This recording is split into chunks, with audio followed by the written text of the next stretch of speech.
April is Financial Literacy Month, making it a great time to do some financial spring cleaning by taking stock of your financial goals, fine-tuning your budget, and taking advantage of free financial workshops available virtually or in your local area. If you have a child in your care, this is also a great time to consider ways to teach them financial wellness strategies. Schools First Federal Credit Union is here to talk about ways to inspire the healthy habits youngsters can start now that will put them on the path to a brighter financial future. Let's welcome Fruit Ridge Branch Manager. We have Tamara Beaver. Hey, Tamara. Hello. Hi. I'm excited to chat with you. We're going to get to these lunch bags in just a little bit, but they're so distracting. They're so distracting. They're so cute. But let's start off with, why is it important to teach kids about financial wellness, and how does a parent get started? I think one of the biggest reasons why it's important is because we really want to set up our kids with a healthy savings relationship with finances, teach them about budgeting. So the sooner we do that, the better. As parents, we're really the ones responsible for having these conversations. We're the ones teaching our children about finances. And a really great place to start is to consider setting a budget for your children. They have a birthday party to go to. They want to buy a present for their friend. Set them a budget and allow them to shop for that present while remaining within that budget. I think that's a really great place to start. It opens a lot of great doors for conversation, a lot of lessons too, learning about sales tax and how sometimes wanting something isn't within our budget, so having to kind of look at other options. So it's a really great strategy to get the conversation started.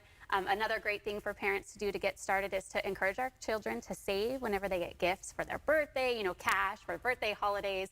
Come up with a plan where maybe they save some and they spend some so that they learn about letting their money grow. Yeah, and who better to learn from than their guardians? That's just right. like the lunch bag, monkey see, monkey do. So. I love that. And I understand that Schools First FCU has a special youth savings program to help kids get a roaring start on their financial future. Can you tell us about that? Yes, so we have started the Youth Savings Safari program, which is really to build some momentum around savings, give kids a fun reason to come into the bank and open up an account. So we are giving away these lunch bags here. They are free and absolutely adorable.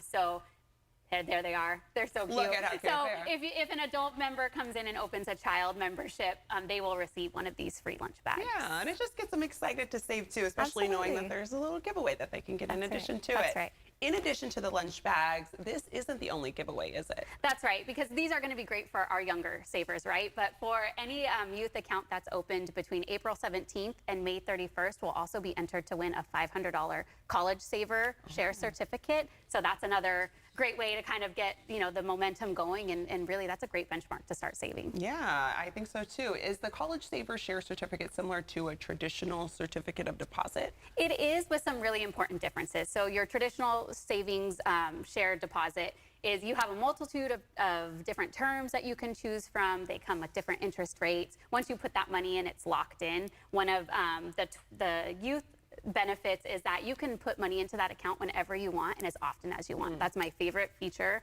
of the Youth College Saver Certificate. It's a 12-month term at a higher interest rate than our typical certificate, again, to kind of start that savings and letting children see their money grow, which I think is really important. Yeah, I like that. And what about the youth accounts? How do they help kids establish good financial habits? So we have a few different options that kind of grow with your children. So if you're under 13, it's a regular savings account that earns interest. So you're encouraging your children to deposit. You can see how your balance is growing, how interest you're earning that free money on your money. Once you hit 13, you have the opportunity to get an ATM card with a lower limit, of course, so you can learn about using the ATM and how when you take that money out, what does that do to your balance. You also have the option when you're 13 or older to have a checking account, so you can learn about balancing a checkbook, if a register, if your parents still do that. Going online, checking your balance, you'll have access to a debit card, so you can learn about debit card spending. And so again, limits within limits, so it's much lower limits for our youth accounts than our adult accounts. But then it kind of teaches them along the way. It grows with them to learn about spending and saving. And then when they turn 18, it turns into your regular adult membership account. Wow, and it's exciting to see how much you can save. We as adults enjoy doing it, so to teach kids that early on seems beneficial. The earlier, the better, right? You heard it here. Tamara, thank you for joining us this morning. Of course, it's my pleasure. Thank you, Desiree. You bet. And you can visit one of the many Schools First Federal Credit Union branch locations as seen on the screen. They have more than 70 locations. And as always, you can find out more by going to SchoolsFirstFCU.org.